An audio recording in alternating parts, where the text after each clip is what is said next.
The MS-06 Zaku II, the Principality of Zeon's primary mass production mobile suit. This iconic grunt suit comes in different shades of green depending on the source material. However, I tried to get to the colors closest to the original animated series. But I admit it's not exact, but I think it's kind of close. And in this video, I'm going to show you how to paint this Zaku II in those colors, as well as painting from dark to light in a sketchy sort of style. So without further ado, let's grab a brush and start painting.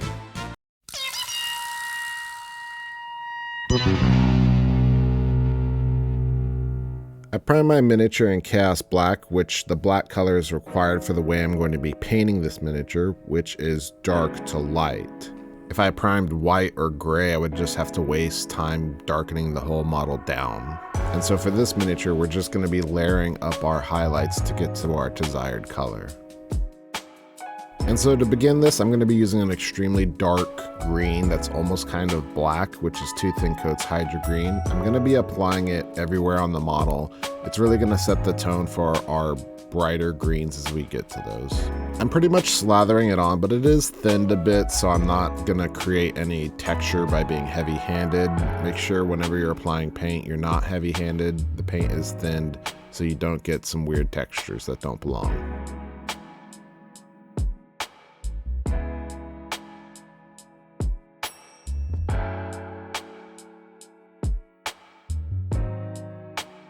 After that's all dry, I'm going to get a base down on my torso, which is going to be Hydra Green mixed with Castellan Green. It's going to be subtle, but it's going to be necessary as we build up those colors.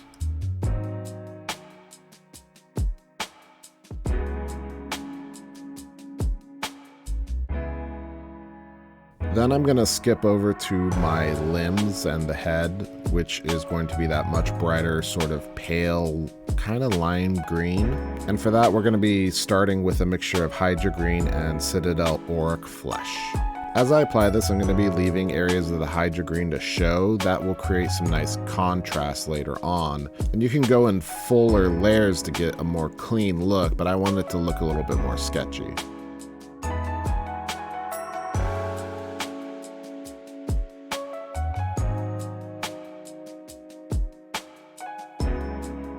And by having the darker colors show through, it's just going to make our highlights look even brighter, and it's going to make them pop even more.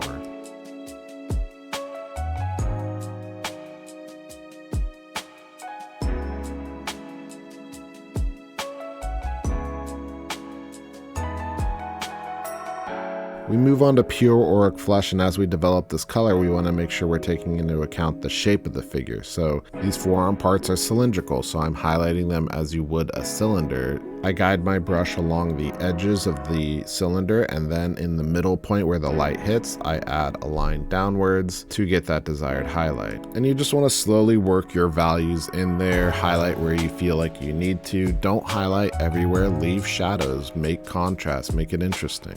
And there is a big contrast between the pure auric flesh and our previous color set, and that's okay, because as we work our color upwards, it's going to make a lot more sense, it's going to look better, and we're also going to glaze it down with a little bit of paint later on to make it all fit together.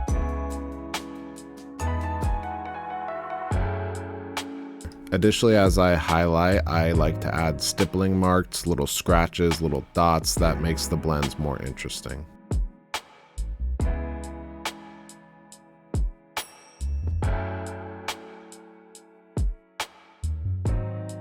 And don't be afraid to be rough. Make scratches, make it look tough. It doesn't have to be smooth. Not everything in life is smooth, so have fun with it.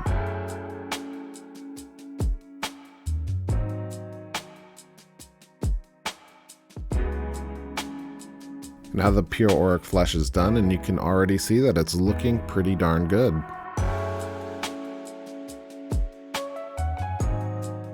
We're then going to begin highlighting with auric flesh mixed with AK 3rd Gen yellow, and it's a little bit less than 50-50, so a bit more of that auric flesh. And at this point, I really want to encourage you to be soft with your touches, be delicate, put your highlights exactly where you want them, think about it. Not every surface needs to be highlighted, not every surface should be highlighted.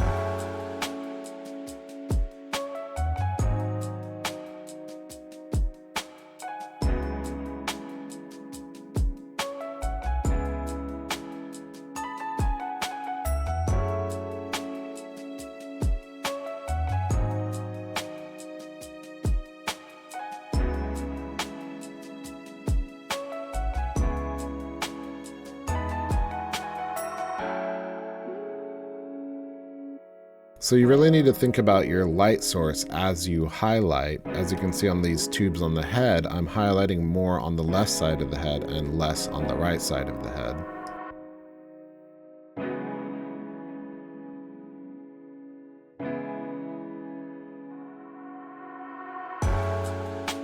And further example of every surface not need to be highlighting is down here on these legs. I'm not going to be highlighting them very much. I'm just going to be adding some quick dots to create a sense of light sort of hitting that area. And speaking of dot highlights, I'm going to do just that with AK 3rd Gen Ice Yellow. Very, very small amounts, just at certain points of interest. Don't apply it everywhere, it'll make it look crazy.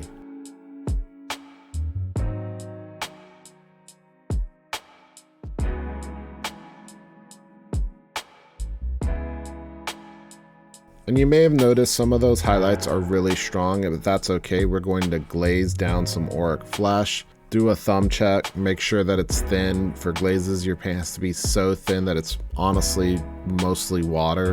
And then you can just start to apply it towards your highlights to blend everything together.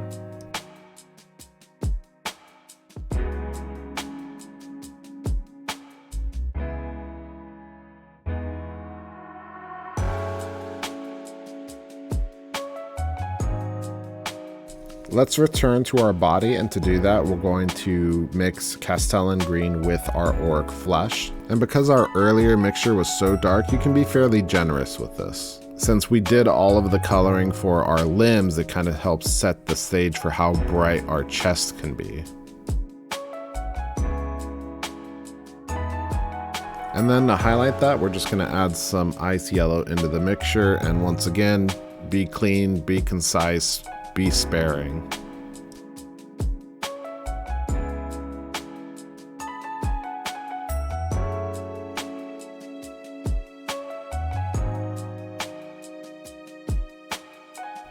After that, we're going to work on all of our black and grays, which if you watch my Char video, it's going to be the exact same formula. And you're going to want to apply them the same way, sketchy, dark to light. Once you get to your highlights, just apply less. Don't get it everywhere. That way you make contrast and make it look good. I will say, I wish I worked on the bazooka a little bit more in blending those colors together. I think the end result looks a little messy, but honestly that's okay. It's okay for your models to look a little messy. It's okay for there to be mistakes. You're not entering a painting competition, and if you are, you're probably not watching my videos.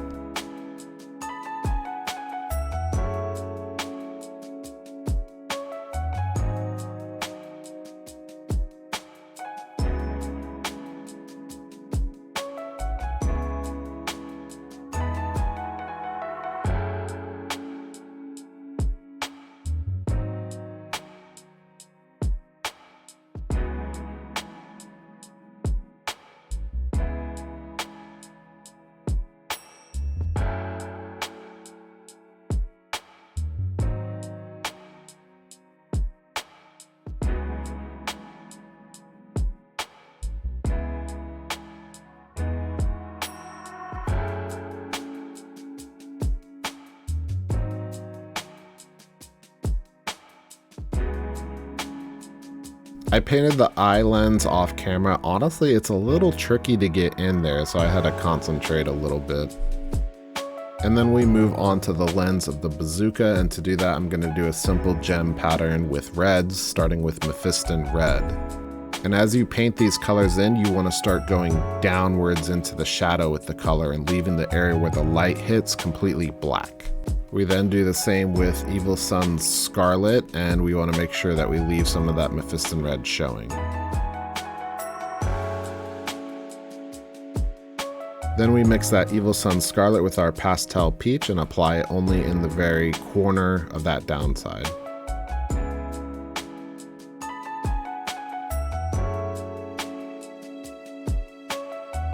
And then finally we take a pure white. Anyone works just fine, but Pro Acryl Bold Titanium White is the best. And we just apply a small dot in the upper right hand corner where that light hits. Now the Zaku II is complete, and I'm pretty happy with this paint scheme. Like I said, it's not a complete match to the original anime color scheme, but I think it's fairly close, and regardless, I think it looks really good as a green Zaku II.